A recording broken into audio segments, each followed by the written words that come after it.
Hello दोस्तों, कैसे हैं आप सब। मैं कपिल शर्मा आपके अपने चैनल स्टडी विद कपिल में आपका स्वागत करता हूं। रोजाना की तरह दोस्तों मैं आप लोगों के लिए GK and GS practice set number 46 लेकर आया हूं। दोस्तों ये प्रैक्टिस सेट आपकी एसएससी और दिल्ली पुलिस में दोस्तों बहुत ही महत्वपूर्ण सिद्ध होगा। आइए देखते हैं क्वेश्चन नंबर 1। क्वेश्चन नंबर 1 है, भूरपट्टी को क्रोड से अलग करने वाली पृथ्वी की परत को क्या कहा जाता है। दोस्तों भूरपट्टी से जो क्रोड को अलग करने वाली पृथ्वी की परत को क्या कहते हैं। मेंटल, मेग्मा परत, समताप मंडल या काउंट्री। तो सही उत्तर है दोस्तों मेंटल कहा जाता है। Option A is the right answer. ठीक है, मेंटल पागल वाला मत समझ लें दोस्तों, मेंटल बोलते हैं उसको, परत को क्या कहते हैं, मेंटल। ठीक है। क्वेश्चन नंबर 2 है, निम्नलिखित में से कौन संयुक्त राज्य अमेरिका के प्रतिष्ठित लिंकन सेंटर हॉल से प्रदर्शन के लिए आमंत्रित होने वाले पहले भारतीय बने हैं। दोस्तों कौन है। एम.एस. सुब्बुलक्ष्मी, बिस्मिल्लाह खान, रवि शंकर या जाकिर हुसैन। तो सही उत्तर है दोस्तों बिस्मिल्लाह खान। ऑप्शन बी बिल्कुल सही उत्तर है। बिस्मिल्लाह खान पहले भारतीय बने दोस्तों, अच्छे से आपको याद होना चाहिए।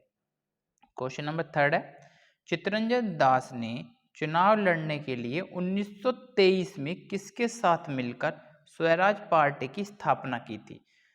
किसके साथ मिलकर दोस्तों स्वराज पार्टी की स्थापना की थी। वल्लभ भाई पटेल, जवाहरलाल नेहरू, राजेंद्र प्रसाद या मोतीलाल नेहरू। तो बिल्कुल सही उत्तर है दोस्तों, चित्तरंजन दास ने चुनाव लड़ने के लिए 1923 में किसके साथ मिलकर स्वराज पार्टी की स्थापना की थी दोस्तों। तो सही आंसर मोतीलाल नेहरू ने की थी। Option D is the right answer दोस्तों, मोतीलाल बिल्कुल सही उत्तर है। ठीक है, डी बिल्कुल सही है दोस्तों। क्वेश्चन नंबर 4 देखते हैं। क्वेश्चन नंबर 4 है, डायरेक्ट फ्री किक। क्या दोस्तों, डायरेक्ट फ्री किक शब्द निम्नलिखित में से किस खेल से संबंधित है। डायरेक्ट जो फ्री किक है दोस्तों शब्द किस खेल से संबंधित है। बेसबॉल से, फुटबॉल से, बास्केटबॉल से या वॉलीबॉल से। तो सही उत्तर है दोस्तों डायरेक्ट फ्री किक शब्द निम्नलिखित में से किस खेल से संबंधित है दोस्तों, फुटबॉल से है। ऑप्शन बी बिल्कुल सही उत्तर है दोस्तों, अच्छे से आप लोगों को ध्यान रखना है। ठीक है, आगे चलते हैं। क्वेश्चन नंबर 5 कि देमित्री मेंडेलीव, इंपॉर्टेंट प्रश्न है दोस्तों, देमित्री मेंडेलीव ने आवर्त सारणी का आविष्कार कब किया था, जिसमें रासायनिक तत्वों के उनके परमाणु भार के अनुसार क्रमबद्ध किया गया था। किसके अनुसार दोस्तों, परमाणु भार के अनुसार। तो 1890 में, 1779 में, 1794 में, 1869 में। तो देमित्री मेंडेलीव ने कब किया था दोस्तों, 1869 में किया था। ऑप्शन डी बिल्कुल सही उत्तर है, 1869 इज द राइट आंसर दोस्तों। ये सभी प्रश्न दोस्तों एसएससी, सीजीएल और दिल्ली पुलिस में आए हुए प्रश्न है, ध्यान रखने हैं आपको। अब करंट से रिलेटेड क्वेश्चन देखते हैं दोस्तों। किस राज्य में सीआईएसएफ की तर्ज पर औद्योगिक सुरक्षा बल गठित किया जाएगा। तो किस राज्य में किया जाएगा, गुजरात में, राजस्थान में, उत्तर प्रदेश या मध्य प्रदेश। तो सही उत्तर है दोस्तों राजस्थान में किया जाएगा। ऑप्शन बी बिल्कुल सही उत्तर है। गलती दोस्तों, गलती से आप गुजरात मत लगा देना, क्योंकि सीआईएसएफ की तर्ज पर जो औद्योगिक सुरक्षा बल गठित किया जाएगा दोस्तों वो राजस्थान राज्य में किया जाएगा। ऑप्शन बी बिल्कुल सही है। क्वेश्चन नंबर 7 है, स्पेस एक्स द्वारा लॉन्च होने वाला दुनिया का सबसे बड़ा निजी संचार उपग्रह कौन सा दोस्तों। दुनिया का सबसे बड़ा है दोस्तों, तो इंपॉर्टेंट प्रश्न है, निजी संचार उपग्रह कौन सा है। जुपिटर 3, सतारिया 1, एक्सियोम 2 या V2 मिनी। तो सही उत्तर है दोस्तों जुपिटर 3, ए बिल्कुल सही आंसर है, A is the right answer, Jupiter 3 is the right answer. ठीक है, क्वेश्चन नंबर 8 देखते हैं दोस्तों। क्वेश्चन नंबर 8 है, ऑस्ट्रेलिया के सर्वोच्च साहित्य सम्मान, ऑस्ट्रेलिया के सर्वोच्च साहित्यिक सम्मान माइल्स फ्रैंकलिन साहित्यिक पुरस्कार 2023 किसे मिला है।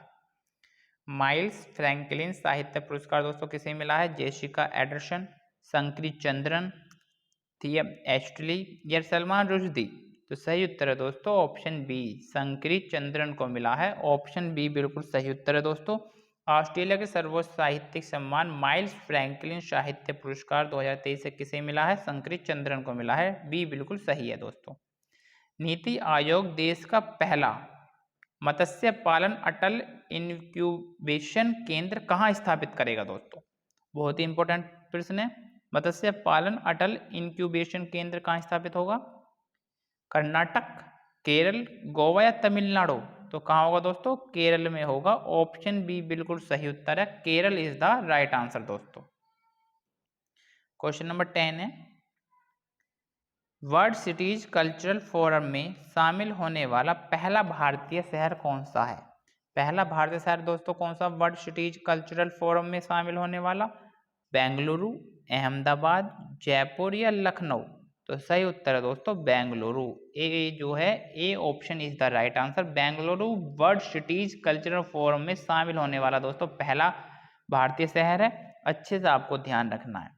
क्वेश्चन नंबर 11, भारतीय संसदीय प्रणाली ब्रिटिश संसदीय प्रणाली से भिन्न है क्योंकि भारत में वास्तविक और नामात्र दोनों प्रकार की कार्यपालिका है, सामूहिक उत्तरदायित्व की प्रणाली है, द्विसदन विधायिका है या न्यायिक पुनर्विलोकन की प्रणाली है? तो दोनों दोस्तों ब्रिटिश और भारतीय किस संसदीय प्रणाली जो है कैसे भिन्न है? क्योंकि भारत में न्यायिक पुनर्विलोकन की प्रणाली शामिल है दोस्तों। डी बिल्कुल सही उत्तर है, तो इसलिए भिन्न है। अच्छे से आपको ध्यान रखना है, ठीक है। आगे चलते हैं दोस्तों, क्वेश्चन नंबर 12। क्वेश्चन नंबर 12 देखेंगे, भारत के संविधान की निम्नांकित में से कौन सी अनुसूची भारत पंचायती राज से संबंधित है? पंचायती राज से दोस्तों कौन सी संबंधित है? छठी, सातवीं, 11वीं या 10वीं? तो कौन सी है दोस्तों? 11वीं संबंधित है। ऑप्शन सी बिल्कुल सही उत्तर है। भारत के संविधान की निम्नांकित में से कौन सी अनुसूची पंचायती राज से संबंधित है? 11वीं। 11वीं दोस्तों पंचायती राज से संबंधित। और कौन से संविधान से पूछ लिया जाता है? 73वें संशोधन से। संविधान संशोधन कौन सा दोस्तों? 73वां पूछा जाता है। अच्छे से आपको ध्यान रखना है। क्वेश्चन नंबर 13 है, भारतीय संविधान के किस संशोधन को लघु संविधान या मिनी संविधान कहा जाता है दोस्तों? 23वां, 35वां, 42वां या 51? तो 42वां संविधान संशोधन जो है उसको लघु संविधान कहते हैं दोस्तों। कब हुआ था? 1976 में। अच्छे से आपको याद रखना है, इंपॉर्टेंट प्रश्न है, ठीक है। क्वेश्चन नंबर 14, भारतीय संविधान के भाग 2 किससे संबंधित है दोस्तों? पूछे जाते हैं दोस्तों भाग 2 किससे संबंधित है? भारत और उसके राज्य, ये तो दोस्तों भाग 1 में संबंधित है। नागरिकता 2 से संबंधित है दोस्तों, ठीक है। मौलिक अधिकार आपके भाग 3 और मौलिक कर्तव्य जो है भाग 4 का कै।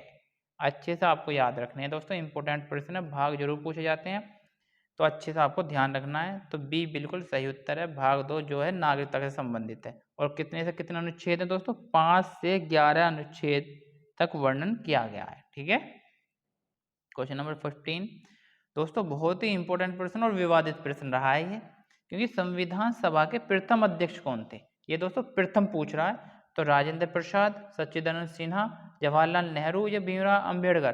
तो प्रथम अध्यक्ष अगर पूछा तो दोस्तों सच्चिदानंद सिन्हा ही लगाएंगे हम, क्योंकि प्रथम जो थे ये आपके अस्थायी अध्यक्ष बनाए गए थे। तो प्रथम अध्यक्ष तो सच्चिदानंद सिन्हा हुए। अगर पूछता प्रथम स्थायी अध्यक्ष, ठीक है, तो डॉक्टर राजेंद्र प्रसाद होता। तो अच्छे से आपको याद रखना दोस्तों, अस्थायी जो थे प्रथम अध्यक्ष पूछ रहा तो भी हमारे सच्चिदानंद सिन्हा ही होंगे। तो बी बिल्कुल सही उत्तर है दोस्तों। ये विवादित प्रश्न रहा है, ये आया हुआ प्रश्न है और इसमें आयोग ने दोस्तों सच्चिदानंद सिन्हा को ही सही उत्तर माना है। तो बी बिल्कुल सही है। क्वेश्चन नंबर 16 देखेंगे। क्वेश्चन नंबर 16 है, पारोतसेचु क्या दोस्तों? पारोतसेचु के नाम से प्रसिद्ध त्योहार किस देश में मनाया जाता है? जापान, थाईलैंड, बर्मा या भूटान? तो किस में मनाया जाता है दोस्तों? भूटान में मनाया जाता है। Option D is the right answer, Bhutan बिल्कुल सही उत्तर है दोस्तों। पारोतसेचु जो त्योहार मनाया जाता है वो कहाँ मनाया जाता है? भूटान में, ठीक है। क्वेश्चन नंबर 17 है, किस वर्ष तक दिल्ली के उच्च न्यायालय ने हिमाचल प्रदेश पर अधिकार क्षेत्र का प्रयोग करना जारी रखा? किस वर्ष तक दिल्ली के उच्च न्यायालय ने हिमाचल प्रदेश पर अधिकार क्षेत्र का प्रयोग करना जारी रखा दोस्तों? 1969, 1967, 1971 या 1968? तो सही उत्तर है दोस्तों 1971। सी बिल्कुल सही उत्तर है, 1971 तक जारी रखा था। अच्छे से आपको ध्यान रखना है। क्वेश्चन नंबर 18 है, वनडे क्रिकेट मैचों में गेंदबाज अधिकतम रिक्त स्थान गेंदबाजी कर सकता है दोस्तों, कितने ओवर फेंक सकता है? 4, 7, 10 या 6? तो कितने फेंक सकता है दोस्तों? एक वनडे में ओडीआई में 10 ओवर फेंकता है। अच्छे से आपको ध्यान रखना है। आए हुए प्रश्न है दोस्तों ये प्रश्न भी, ये मत सोचना कि ऐसे ही मैंने आपको प्रैक्टिस सेट में दे दी है। क्वेश्चन नंबर 19 है, कि किस समिति ने एनबीएफसी यानी गैर बैंकिंग वित्तीय कंपनी सूक्ष्म वित्त संस्था की एक नई श्रेणी के गठन की सिफारिश की दोस्तों? किसने की? मालेगांव समिति, साहा समिति, कामत समिति या हुसैन समिति? तो कौन समिति ने की थी दोस्तों? मालेगांव समिति ने की थी। ऑप्शन ए बिल्कुल सही उत्तर है। मालेगांव समिति ने एनबीएफसी यानी गैर बैंकिंग वित्तीय कंपनी सूक्ष्म वित्त संस्था की एक नई श्रेणी के गठन की सिफारिश की थी दोस्तों। अच्छे से आपको ध्यान रखना है।